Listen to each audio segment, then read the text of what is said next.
we need to have a chat. There's a pretty serious problem in the English-speaking world and Germany. So J.K. Rowling's apparently getting attacked and getting loads of hate. I don't know if I can believe that, but apparently she is.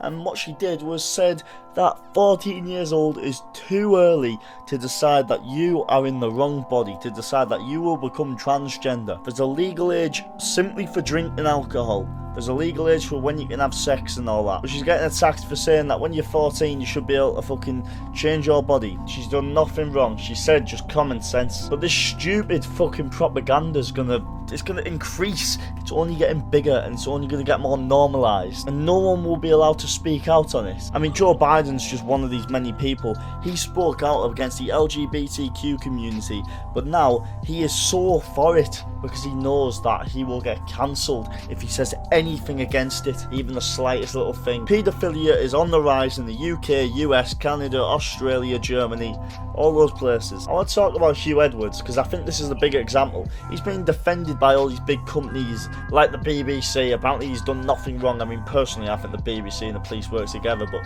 his mental well-being's being brought up. Same with Philip Schofield. The first question in his interview, are you okay? There's fake news about Hugh Edwards getting loads of support, but the truth is he's not getting support.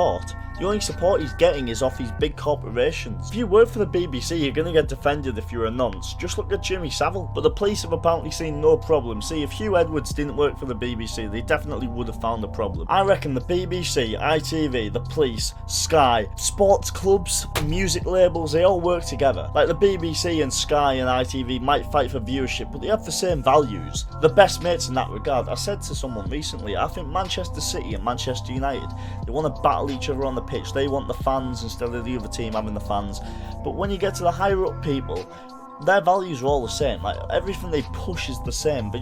They want to win the Premier League, but when they're pushing fucking their opinions are always the same. And it's funny because all these football clubs seem to have these opinions at the same time now. They never cared about all this fucking LGBT racism stuff back in the day, but they all care now. They're all super supportive of her game too. But even companies like BMW, they're bought and sold, just like Hugh Edwards. Hugh Edwards has never given his own opinions. He's told what to say and he says it. Same with Logan Paul. He doesn't know what he wants to say. He's just told what to say and he says it. He's scared of getting cancelled. Your favourite football club, they're brought and sold and told what to say. Look at BMW, like I say, they're one of the many companies that during June will change their profile picture to rainbow colours, but not in their Middle Eastern branches, because they're doing it for themselves. But yeah, paedophilia is on the rise. I mean, Vice and the BBC are fucking good examples of this. Vice have had some very fucking dodgy headlines that I've seen, but I hope their company's dying. I mean, they've been exposed for straight up making up lies, so the BBC. Yeah, I used to think Pride was live and let live, right? I was super for it. I was saying just let them do them, right? You know, I've seen people at Pride events and you know, I'll shake their hands, nice to meet you and all that. I've met drag queens, they're very overly sexual in what they say to me, but whatever. But now I realise that I'm super against all this. I mean, back in the day there was a problem with being gay, now it's seen as pride. But I reckon in the future it's going to be, what? You have a problem with your 14-year-old daughter shagging a 32-year-old? You have a problem with it? Live and let live? I reckon it's going to be like that. It's going to be this 12-year-old has consented to having sex with this 45-year-old, let it happen, live and let live. What, you don't agree? That's pedophobic. Do any of you know what BDSM was? I first heard about this when I was at work. It's a fucking weird sex kink. I mean, they dress up in leather, dog costumes and all that and get fucked up the ass. It's fucking weird. And I saw this picture. There was this person dressed up like a dog on their knees. This man on the floor, a fucking BDSM mask. Literally, like I say, dressed up like a dog at a Pride event. And it was grotesque because there was a little child, no older than 6, this little girl, getting a picture taken with him. It's absolute rancid, and there will be a buzzword for hate of paedophilia in the future if we're not careful, if we don't stamp this out now.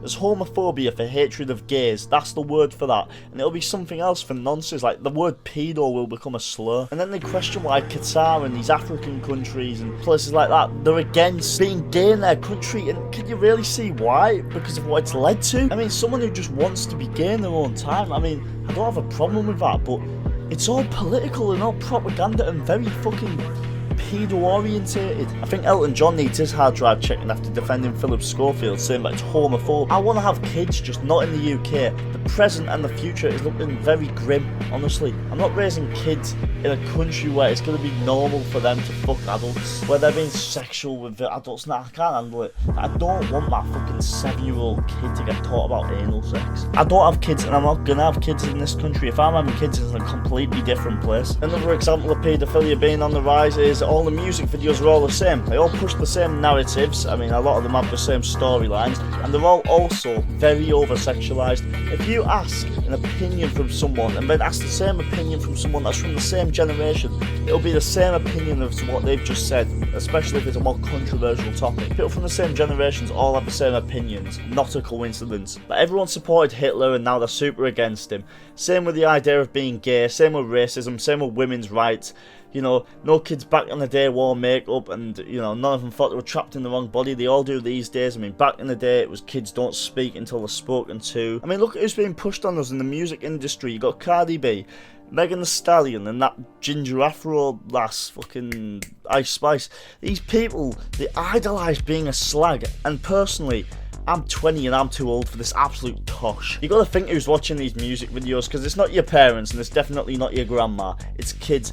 You gotta think who's watching them. Do you reckon Lucy, Amelia, Sophie, who are 14 and go to school, do you reckon Toby and Charlie, do you reckon they're listening to Beethoven, Paul Weller or Morrissey? Because I don't think they are. Don't even know who Paul Weller or Morrissey are, and that's a shame. They're listening to Cardi B, these 12, 14-year-olds, and even younger than that. The music scene's very gay as well, especially for guys, so there's a lot more gay men. I mean, you've seen it in the World Cup, they've tried to push these gay ways upon Qatar and they're just not hearing it, they're just not for it. They're going to try it with all the countries. They reckon their values are better than everyone else's. All this stuff they'd never believed in before, but now they're suddenly all for. But yeah, that's just my opinion. I believe paedophilia in the UK is on the rise. Really quickly, I'd just like to talk about something that's just not related in the slightest to this video. So let's say you've got two OnlyFans models, right? One earns £10,000 a month, the other earns £2,000 a month. Do you think it's fair that both these women get paid their separate amounts? I would say yes, because they've gone out and earned this for themselves. This is how much you could put yourself out there a bit more if you wanted to earn a bit more.